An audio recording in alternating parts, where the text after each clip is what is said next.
पिछले पीरियड में हमने पढ़ा कि किस प्रकार नीना और सीख वाली ताई के बीच में प्यार था। अगर किसी दिन नीना सीख वाली ताई के घर नहीं जाती तो वह खुद उसे नानी के घर जाकर लेकर आती। आगे पढ़ते हैं। नीना अपनी हिंदी की किताब में से कभी उन्हें सबको हंसाने वाले चतुर पीटर की कहानी सुनाती तो कभी प्रेमचंद की दो बैलों की कहानी। सुनकर सीख वाली ताई कुछ देर तो चुप सी रह जाती, फिर एकाएक कह उठती, सच्ची कहा भाई, एकदम सच्ची कहा। और फिर खुद भी किसान और पिद्दी चिड़िया का किस्सा छेड़ देती या लोटन कबूतर का। सही बात है, जब बड़ों को किसी बच्चे का साथ मिल जाता है तो फिर बड़े भी क्या बन जाते हैं, बच्चे बन जाते हैं। सीख वाली ताई नितांत अकेली थी। मीना का साथ उन्हें अच्छा लगने लगा और वह भी सारी कहानियाँ याद कर कर के खुश होती थी। नीना और सीख वाली ताई का यह प्यार गांव के शरारती बच्चों को तो चुभ ही रहा था मतलब उन्हें अच्छा नहीं लग रहा था।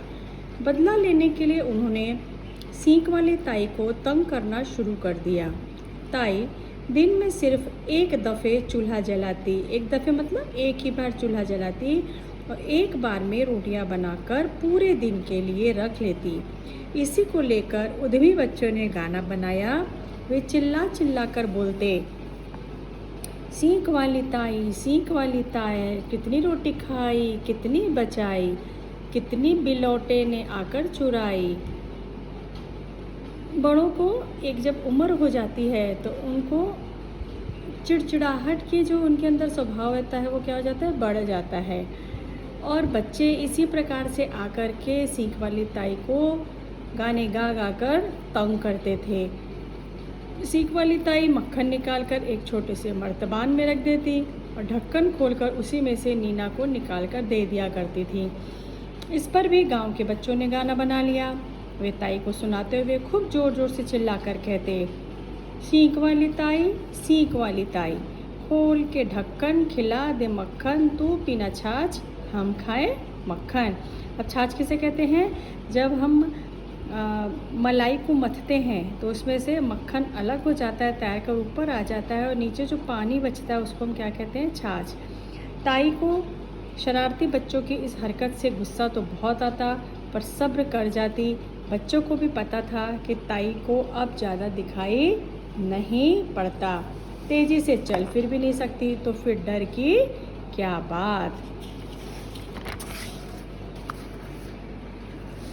पर एक दिन की बात बच्चों ने कुछ ज़्यादा ही चिढ़ा दिया तो ताई अपना गुस्सा काबू नहीं कर पाई।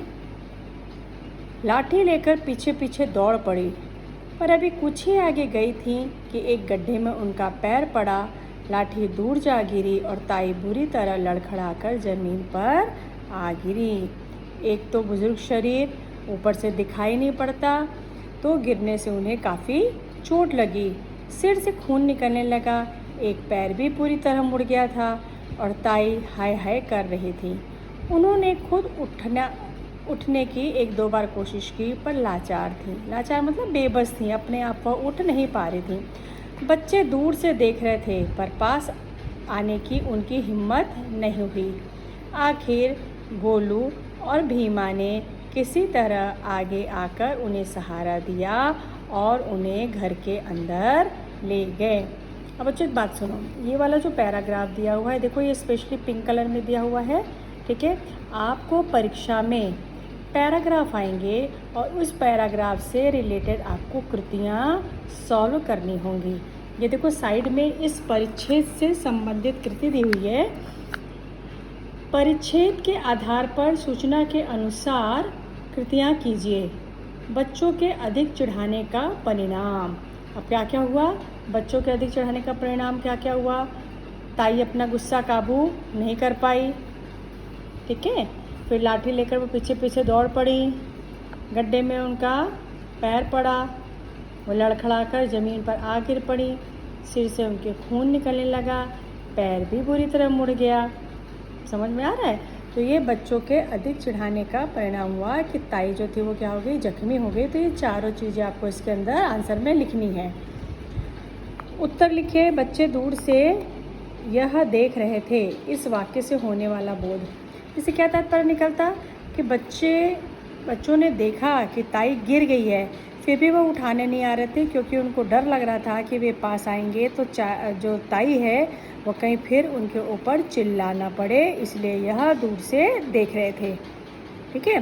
फिर है परिच्छेद में आए हुए शब्द युग्म।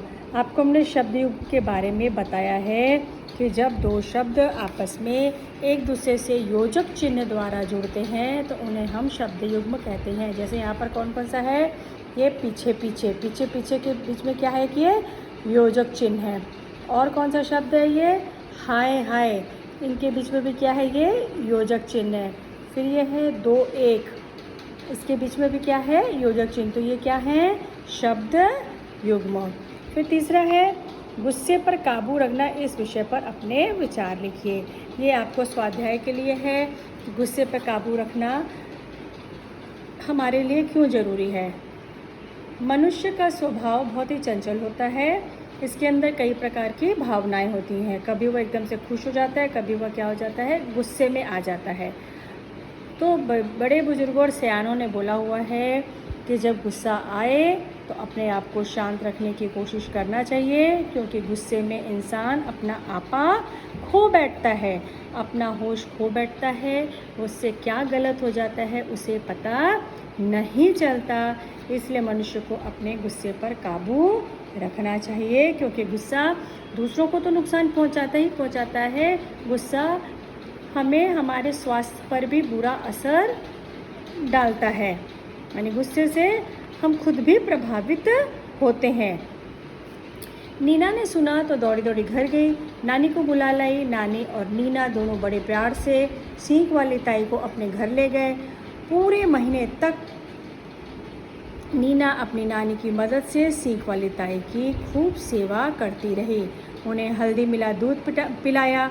आपको पता होना चाहिए कि हल्दी जो है वो एक एंटीसेप्टिक इसके अंदर प्रॉपर्टी पाई जाती है, जिससे अगर हमें कोई भी चोट लगती है तो वो बहुत जल्दी भर जाती है। सिर पर हल्दी तेल लगाकर पट्टियाँ बांधी। सींग वाली ताई के मुख से नीना के लिए लगातार आशीर्वाद निकलते रहे। उनकी कड़वाहट न जाने कहाँ गायब हो गई थी।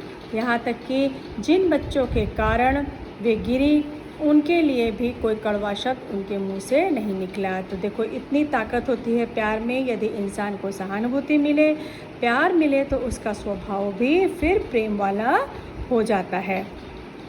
बच्चे पहले तो दूर दूर डरे डरे से रहे, ये भी क्या है, शब्द युग में, पर फिर वे भी नीना के साथ मिलकर ताई की सेवा में जुट गए।